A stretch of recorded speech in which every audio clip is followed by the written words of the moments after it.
अरब आक्रमणकारी और मोहम्मद बिन कासिम। हिंदू जनता के संदर्भ में हिंदू शब्द का प्रयोग करने वाले सबसे पहले अरबवासी थे। स्टैनले लेनपूल के अनुसार सिंध को अरबों ने विजय तो किया, परंतु यह घटना इतिहास और इस्लाम धर्म में प्रभाव रहित रही। अरबों ने चिकित्सा, दर्शन शास्त्र, नक्षत्र विज्ञान, शासन प्रबंध और गणित की शिक्षा भारतीयों से ली। मंसूर के समय में 753 ईस्वी से 774 ईस्वी तक अरब विद्वान भारत से ब्रह्मगुप्त का ब्रह्म सिद्धांत तथा खंडन खाद्य पुस्तक लेकर गए, जिसका अल-फजारी ने भारतीय विद्वान की सहायता से अनुवाद करवाया। पंचतंत्र का अरबी भाषा में अनुवाद कालिका व दिमना नाम से हुआ, जिसका अरबरूनी ने उल्लेख किया है।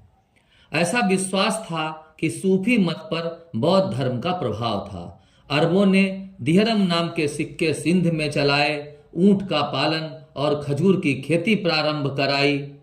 हारून अल रशीद के समय में हिंदू संस्कृत के प्रभाव से बगदाद भी अछूता नहीं रहा। हारून अल रशीद ने भारतीय विद्वानों को बगदाद बुलाया तथा अरब के विद्यार्थियों को भारत पढ़ने के लिए भेजा। अबू मासर अरबी विद्वान ज्योतिष पढ़ने के लिए बनारस आया। भारतीय प्रदेशों पर जजिया लगाने वाला पहला मुस्लिम आक्रमणकारी मोहम्मद बिन कासिम था तथा अरबों ने सबसे पहली मस्जिद देवल शहर में बनाई। भारत और अरब के मध्य प्राचीन काल से ही व्यापारिक संबंध थे। यह व्यापार पश्चिमी तटों के माध्यम से होता था, जो कि 500 वर्षों तक चलता रहा। अरबों ने खैबर और बेलन दर्रे से सिंध में घुसने का प्रयास किया, किंतु काबुल और जाबुल के प्रदेश में सतर्कता के कारण तथा किक्कान घाटी में जाटों के कारण उनको कोई भी सफलता नहीं मिली। 7वीं शताब्दी में अरब के लोग महाशक्ति के रूप में सामने आए। उन्होंने अनेक देशों पर अपना अधिकार कर लिया। भारत पर अरब आक्रमण की सूचना बिलादूरीकृत किताबुल अल फतह अल बलदान से मिलती है तथा फारसी भाषा की पुस्तक चचनामा में भी मिलती है। इस्लाम धर्म के प्रवर्तक हजरत मोहम्मद साहब का जन्म सऊदी अरब में 570 ईस्वी में मक्का में हुआ था। उनके पिता का नाम अब्दुल्ला और माता का नाम अमीना, जो कि कुरैशी कबीले से संबंधित थी। इनका पालन पोषण अबू तालिब ने पुत्रवत किया। मोहम्मद साहब का विवाह खदीजा नाम की विधवा से हुआ। सांसारिक भोगों से दूर होकर उन्होंने हिरा नाम की गुफा में ध्यान केंद्रित किया, जहां उन्हें जिब्राइल के माध्यम से ज्ञान प्राप्त हुआ। मोहम्मद साहब उसी दिन से पैगंबर, अंबर से पैगाम लाने वाले, रसूल, ईश्वर के दूत, नबी, सिद्ध पुरुष कहलाए। मोहम्मद साहब की मृत्यु 632 ईस्वी में हुई। जियाउद्दीन बरनी द्वारा लिखित सहीफा-ए-नात मुहम्मदी में हजरत मोहम्मद साहब की जीवनी का उल्लेख मिलता है। अरब पहले मुस्लिम आक्रमणकारी थे जिन्होंने भारत पर आक्रमण किया, जिसके लिए अरबों ने सिंध आने के लिए समुद्री मार्ग का प्रयोग किया। इस मार्ग में उनका व्यापारियों के रूप में आगमन हुआ, जिसका भारतीय व्यापारियों ने स्वागत किया। अरब मकरान के मरुस्थल प्रदेश के समतली मार्ग में सिंध में प्रवेश करने में वह सफल हुए। खलीफा उमर 634 से 48 के समय में कोंकण पर अरबों ने आक्रमण किया, परंतु चालुक्यों ने उन्हें पराजित कर दिया।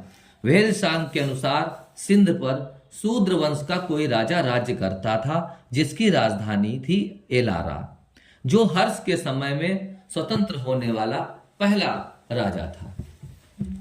7वीं शताब्दी के प्रारंभ में शाहसिराय का पुत्र शाहिरास राज्य करता था। शाहिरास के पुत्र राय साहनी द्वितीय के राज्य में चाच नाम का ब्राह्मण राज्य मंत्री के पद पर पहुंच गया।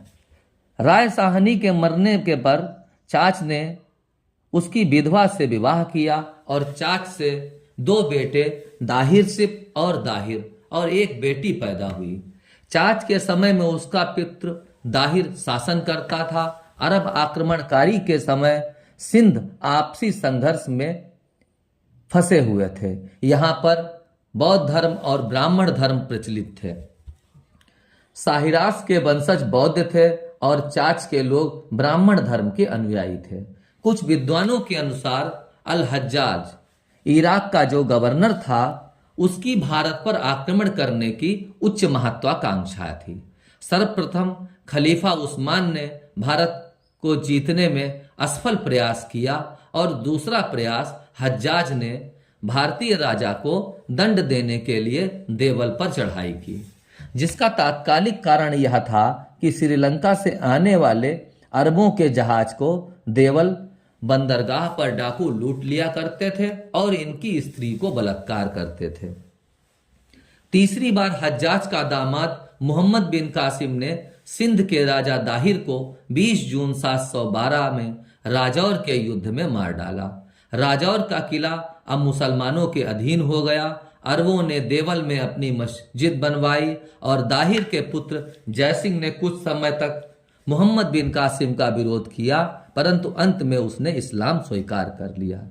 सिंध पर आक्रमण के समय मोहम्मद बिन कासिम का जाटों, मेड़ों और बौद्धों ने सहयोग किया। मुल्तान की विजय मोहम्मद बिन कासिम की अंतिम विजय थी। उसे अपार धन मिलने के कारण मुल्तान को स्वर्ण नगर कहा गया। गुर्जर प्रतिहारों पर दबाव डालने के लिए राष्ट्रकूटों ने अरबों से मित्रता की और राष्ट्रकूटों ने वहां पर मस्जिद बनवाने और अपना कानून लागू करने की भी छूट प्रदान की। 711-712 में अरबी भारत के कोने में एक धब्बे के रूप में प्रकट हुए। महमूद गजनबी के समय में यह धब्बा काले बादलों के समान था, जो कि 170 वर्ष के बाद में मोहम्मद गोरी के समय में भारत में प्रकट हुआ। धन्यवाद। आप लोग विस्तृत अध्ययन के लिए पुस्तक घटनाक्रम पब्लिकेशन मध्यकालीन भारत का इतिहास पढ़ें तथा आने वाले वीडियो के लिए चैनल को सब्सक्राइब करें, लाइक करें और यदि कोई भी प्रश्न आपके मस्तिष्क में है तो वह कमेंट द्वारा जानकारी प्राप्त करें। आपके प्रत्येक प्रश्नों का निराकरण करने का मैं प्रयास करूंगा।